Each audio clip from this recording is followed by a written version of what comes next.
Magsimula sa kung anong meron ka. Bilang isang OFW, madalas mong isipin na balang araw ay magfo-for good din ako sa Pilipinas. Konting tiis na lang ay makakasama ko na araw-araw ang pamilya ko, hindi na magiging malungkot ang Pasko ko at hindi na sasalubungin ang bagong taon na mag-isa. Uuwi din ako sa Pilipinas at doon ay magsisimula akong magnegosyo para hindi ko na kailangan pang umalis at iwan muli ang aking pamilya. Mag-iipon lang muna ako rito sa ibang bansa para magkaroon ako ng puhunan para sa pinaplano kong inegosyo sa aking pag-uwi. Napakagandang plano para sa kinabukasan mo at ng pamilya mo. Pero magsabi ka ng totoo, may naiipon ka nga ba talaga? Maaaring meron, pero yung pera na yan ay unti-unti mo namang nagagalaw para sa pagpapadala sa pamilya mo. Pampagawa ng bahay nyo, pambayad sa matrikula ng mga anak mo, pambili ng bagong appliances dahil puro na luma o di kaya'y sira na ang mga bagay sa bahay nyo, panlabas ng bagong motor o sasakyan para may magamit na service ang pamilya mo sa tuwing sila ay lumalabas. O di kaya pambili mo ng kung ano mang gusto mong bilhin para sa sarili mo. Kung ikaw yung tipo ng tao na nakakapagtabi para sa plano mong inegosyo sa Pilipinas para sa iyong pag-uwi, saludo ako sa iyo sa husay mong humawak ng pera. Dahil karamihan sa mga nagtatrabaho sa ibang bansa ay walang naiipon dahil sagad-sagad ang kanilang pinapadala sa kanilang pamilya na kahit wala nang matira para sa kanila. O di kaya'y ang sinasahod ay sapat lang para mabayaran ang mga bills kada buwan. At yung iba naman ay nauubos ang kanilang pera dahil sa kanilang mga luho, gala, bisyo at sa mga pansariling kalayawan. Kaya ang planong 2 taon lang sana na pagtatrabaho sa ibang bansa ay laging nauuwi sa pag-i-extend ng contract hanggang sa malapit ka ng abutan ng retirement. Ang mahirap pa niyan, maaaring wala nang tumanggap sa iyong kumpanya sa Pilipinas kung maisip mo mang magtrabaho sa iyong pag-uwi dahil sa iyong edad. Mahihirapan ka na namang magsimula ulit dahil babalik ka na naman sa umpisa upang magtrabaho para sa iba. Kaya, ang laging pumapasok sa isip mo ay makapagsimula ng sarili mong negosyo sa Pilipinas at doon mo ilagay ang lahat ng mga naipon mo sa pagtatrabaho mo sa ibang bansa sa loob ng mahabang panahon. Desidido ka na sa plano mong yan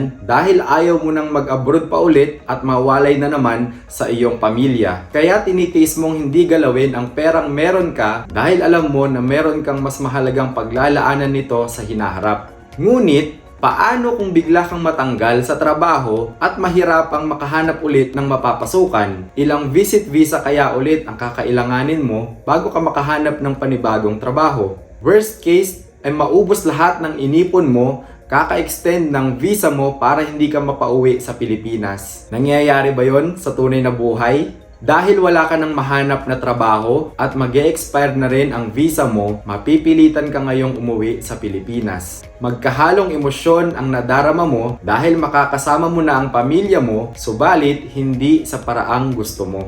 Na kung saan ay may bibigay mo sana ang kanilang mga pangangailangan at mabago ang inyong buhay, ngunit hindi ka pinalad sa ibang bansa. Marami na po akong kilalang nakaranas ng ganyan na sila ay napauwi dahil sa biglaang pagkatanggal sa trabaho. Yung iba, may mga kasalukuyan pang loan na kailangan nilang bayaran. Yan po ang realidad sa ating mga OFW na nangyayari sa ang bansa man tayo mapunta. At dahil wala kang puhunan, marirealize mo ngayon na sana naging masinop ako sa paghawak ko ng pera nung nasa abroad pa ako. Sana hindi ko winaldas ang perang kinikita ko noon. Sana nagtabi ako para sa sarili ko at di ko pinadala lahat sa pamilya ko. E di sana meron akong nadudukot ngayon para sa aking muling pagsisimula. Kung OFW ka ngayon, naway hindi mo yon maranasan sa hinaharap. Maging wais ka sana sa paghawak sa perang meron ka ngayon para kung dumating man ang panahon na ikaw ay mangailangan, ay meron kang magagamit at hindi na kailangan pang manghiram sa iba. Kung ikaw naman yung tipo ng taong may itinatabi ngayon para sa pinaplano mong negosyo sa hinaharap, maganda yan. Kaya lang, dahil sa sobrang busy mo sa araw-araw sa iyong trabaho, ay hindi mo pa na-experience kung paano ba patatakbuhin ang plano mong negosyo in the future. Nasa pagpaplano ka pa lang at naniniwala na magiging successful ang iyong mga idea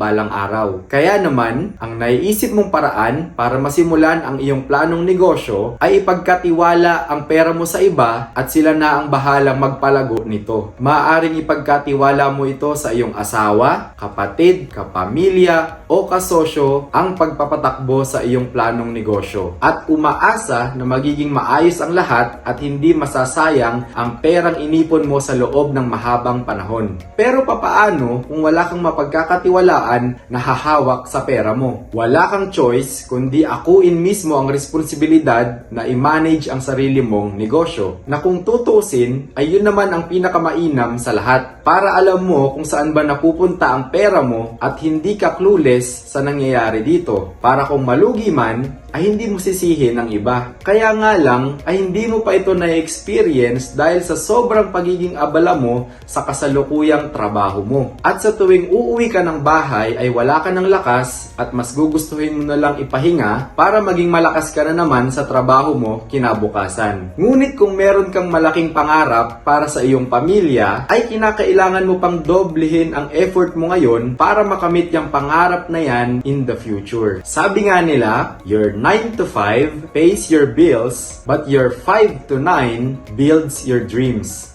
Oo, busy ka sa maghapon, pagod sa pag-uwi, pero kung determinado kang makamit ang pangarap mo at magkaroon ng pagbabago sa buhay mo, ay kailangan mong dagdagan pa ang effort at sakripisyo mo para maisakatuparan ang mga pangarap mo. Magsimula ka sa kung anong meron ka at huwag mong isipin ang mga bagay na wala ka, dahil kung yun ang lagi mong iniisip ay hindi ka makakapagsimula sa pag-i-execute sa mga plano mong gawin sa buhay. Lagi ka nalang magkakaroon ng excuses o dahilan para hindi mo masimulang gawin ang isang bagay. Kesyo wala akong ganito, wala akong ganyan, sisimulan ko to pag meron na akong ganito o ganyan, kailan pa kaya yun darating? Tandaan mo na hindi ka bumabata, kaya huwag mong sayangin ang oras at lakas mo sa paggawa ng mga walang kabuluhang bagay. Nung nakaraang taon ay binigyan ako ng Diyos ng desire na magnegosyo. Sinimulan ko lang sa kung anong meron ako at nilakasan ng aking loob upang subukan. Ngayon, meron na kaming business license dito sa ibang bansa at kasalukuyang minamanage ang aming mga negosyo. Hindi sana mangyayari yon kung hindi ko yun sinimulan sa kung anong meron ako at panay lang ako pagdadahilan. Kung nagawa ko yun, bakit hindi pwedeng mangyari sa'yo? Kung mabigo ka man, ang mahalaga ay sinubukan mo at nagkaroon ka ng karanasan kung paano magnegosyo na siyang pinaplano mong gawin para sa iyong pag-uwi. Umpisahan mong tignan ang mga bagay na meron ka at maging mapagpasalamat sa Diyos sa lahat ng mga pagpapala na iyong natatanggap mula sa Kanya. Kung nakarelate ka sa videong ito, i-comment mo naman sa baba kung ikaw ay isang OFW ngayon at plano mong magnegosyo pag uwi mo sa Pilipinas, at anong klaseng negosyo ang nais mong simulan. Sa susunod na video, pag-usapan naman natin kung paano magsimula ng negosyo habang ikaw ay isang empleyado. Paano ba yan? Hanggang dito na lang muna ang ating usapang reality. Hanggang sa muli nating pagkikita, paalam!